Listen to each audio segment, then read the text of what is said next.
Pelaku tawuran yang menyebabkan korban meninggal dunia akibat luka tujah di bagian perut diringkus tim gabungan unit Pidum Satreskrim Polrestabes Palembang sama Polsek Ilir Timur 2 Palembang di tempat persembunyiannya di kawasan Cilegon, Banten.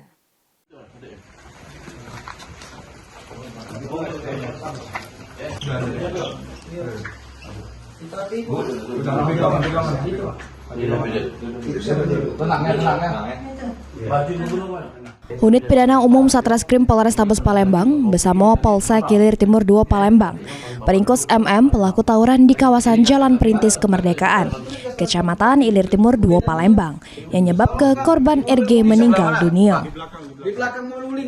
Pelaku ditangkap di tempat persembunyiannya di kawasan Cilegon, Banten tanpa perlawanan. Dari tangan pelaku diamankan barang bukti sikok senjata landep jenis tombak bemato 3, kaos warna hitam sama jaket warna hijau. Kapolres Tabes Palembang, Kombes Pol Sony Mahar Budi Adityawan, mengungkapkan peristiwa tersebut terjadi bermula antara kelompok korban sama kelompok pelaku berjanji bertemu di TKP. Judul kejadian tersebut, korban ditujah oleh pelaku make tombak di bagian perutnya. Meski sempat melarikan diri, korban akhirnya tercampak sehingga tak sadar ke diri meninggal di rumah sakit.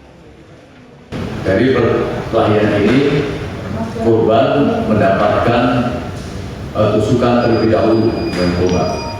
Kemudian kemudian tidak jatuh, tapi kemudian lari atau mendekat ke kelompoknya karena tusukan ini lepas dari perutnya.